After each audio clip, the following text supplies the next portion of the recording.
Hey everybody, DeHubs here.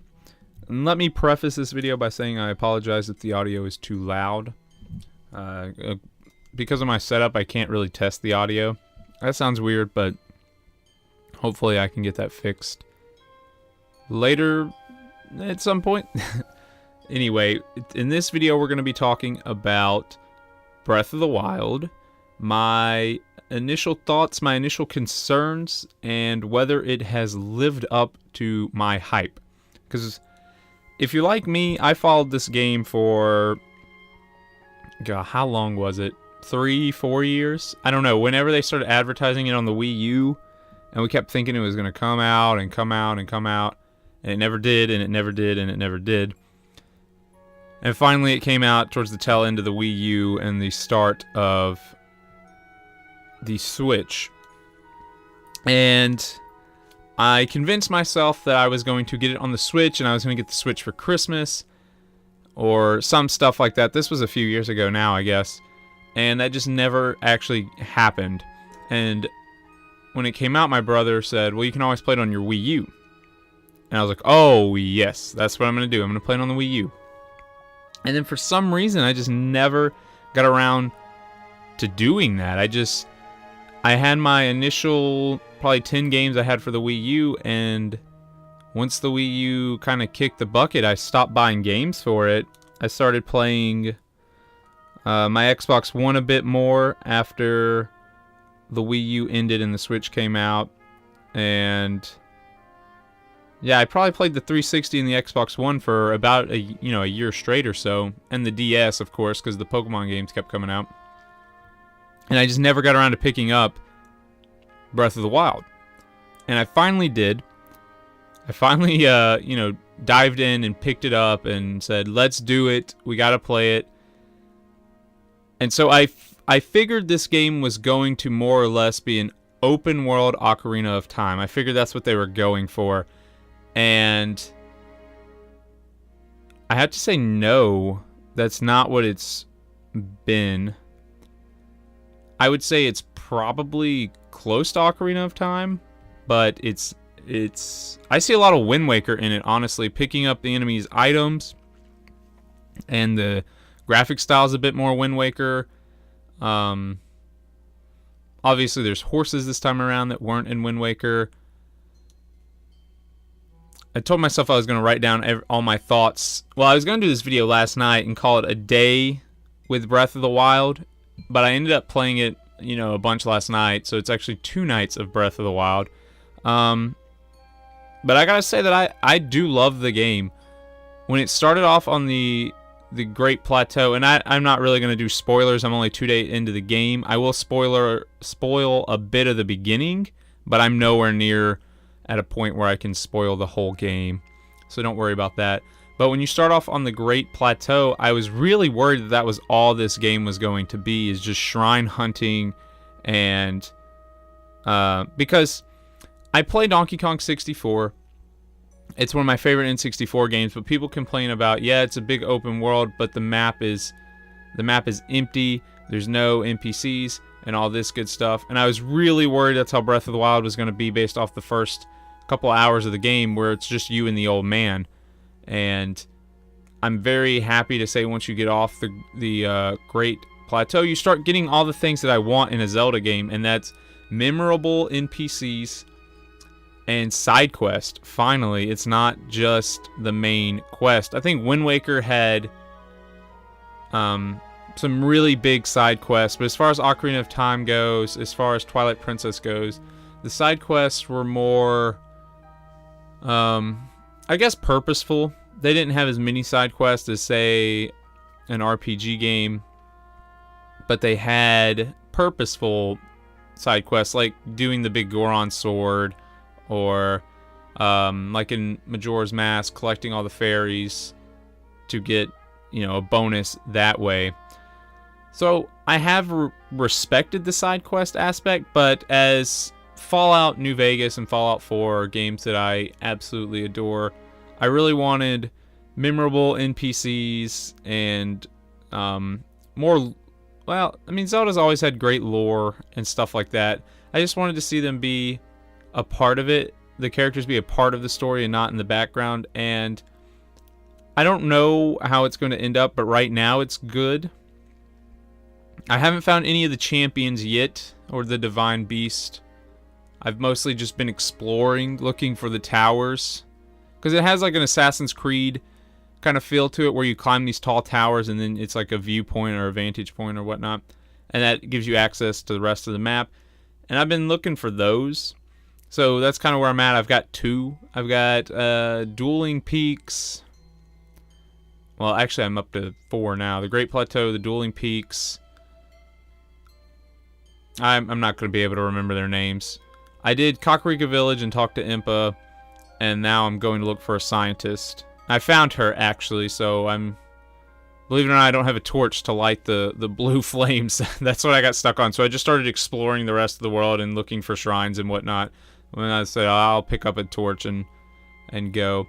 But when I was exploring the Great Plateau, there was a bunch of... And if you're a hardcore Zelda fan, you're gonna hate me because I can never remember villains' names. But the goblins, they have their names is like a play on goblins or something.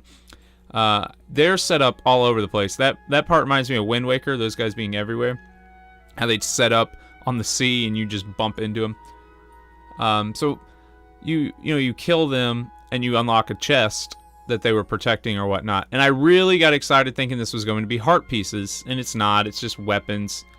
And so I had to Google, because I really wanted to explore Hyrule for heart pieces. That's my favorite thing to do in a Zelda game, in a new Zelda world, is to go look for all the heart pieces. I love doing that in Ocarina of Time, love doing that in Twilight Princess, love doing it in Wind Waker, love doing it in Link Between Worlds. And I just slowly started getting a feeling that heart pieces weren't a part of this game. And they've done it more like the original NES one, where you find heart containers, but you don't actually find them. You just get 4 of the spirit orbs, and you can trade those in for either a heart container or a stamina potion or whatnot. I haven't done the stamina, I won't lie. So that callback kind of reminds me of the original Zelda, where you can pick between a potion or a heart container, which... I was like, okay, I kind of miss out on heart pieces, but I know it's because in a giant open world, it would have been a nightmare to probably pick and choose where you're going to do heart pieces. But I think there's been obvious places you could do heart pieces. And if you're like me, that was an initial down point of not having heart pieces, but I wouldn't look at it that way. They basically rebranded them, because you had to get 4 of the spirit orbs. So it's kind of like the heart pieces are at the end of each shrine, and once you finish a shrine, you get a heart piece, and once you finish 4, you get a heart container. So it's a little different than the usual Zelda formula, but it's also very similar. I just think it's reskinned for a new world, so I'm kind of okay with that one. So we got heart pieces / heart containers in this game, which is fine in my opinion. I was really worried there was only going to be, like, you could only get, I don't know, 7 heart containers, because I just didn't think there were going to be a lot of shrines at first. But then once I got off the Great Plateau and kind of started to realize how big the map was, I started to calm down and be like, okay, there's probably going to be a lot of heart containers. I haven't looked up the official number, but I know I've already beat 7 shrines, and I'm not that far into the game at all. But it seems cool. I hope when you explore the champions, you get lore and history on all the clans. They have the Gorons represented by a champion. They have the Zoros represented by a champion. They have the Gerudos represented by a champion. And yet again, I don't really know the pronunciation of the bird people. The Ritas or I'm gonna say Rita, R-I-T-A. They're the bird people from Wind Waker, if you remember them on what was the first island? It's like Dragon.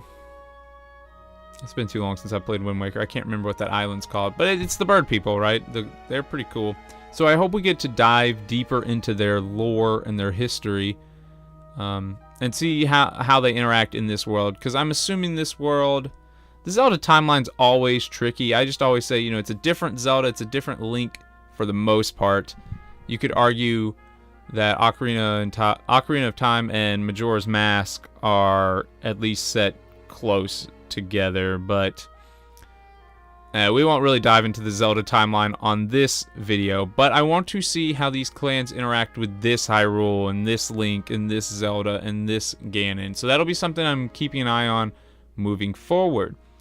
Also, from YouTube videos that I've watched, it seems like these shrines are probably going to be the dungeons. Like I said, I haven't got to the Divine Beast. I haven't got to the Champions. I don't know if there's going to be a large-scale dungeon associated with each of them. So that'll be something I'm looking out to. Like, are the shrines going to get crazier and longer and harder the further you go into the game? Or are they all going to be bite-sized portions of dungeons taking however long it takes you to figure out a puzzle, basically, is how long it takes you to beat said dungeon, if you will. So that'll be something I'm interested in, as well as seeing the clans, how they evolve. I'm enjoying how they're doing quests so far. I'm enjoying the open world. There's way more NPCs than I ever thought I would see in a Zelda game. On my blog, I did which Zelda game had the best NPCs, and this was forever ago. I don't even think Breath of the Wild was out yet, because I did that blog post about 2015 because I was having a Zelda month on my blog, and I want to say I gave it to Wind Waker. I may pull it up, but I think I gave it to Wind Waker just because I like the characters in Ocarina of Time. I like the characters in Majora's Mask, but to me, Wind Waker's characters kind of stood out. I can't remember any of the islands off the top of my head right now. That is such a shame.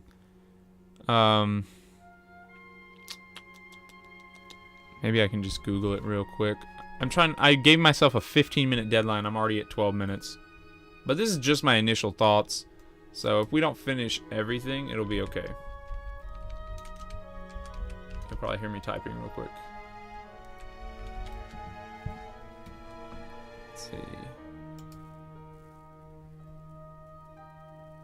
Sorry for the awkward silence. Let's see. Today's theme, which game had the best supporting cast? Wind Waker. Yeah, I gave it to Wind Waker. So I suppose you can make the argument for Majora's Mask. After all, you see all these people in their final days. I talk about the pirates, the Decus, the bird people, the islands.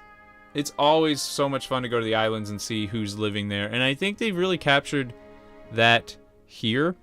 I will say that so far, not that I'm disappointed, but one village you got to, and I can't remember its name. I'm pretty sure it's new to Breath of the Wild, so the name hasn't stuck with me yet. But Kakariko Village was fine and fun, and there's a good bit of stuff to do there. And Impa has aged hilariously, but the new village where she sends you to meet the scientist, you'll have to forgive me, it feels kind of empty. It's huge. It's massive. There's a lot of houses, a lot of stores to go into, but minus the stores, when you walk to the house, it's just people sleeping.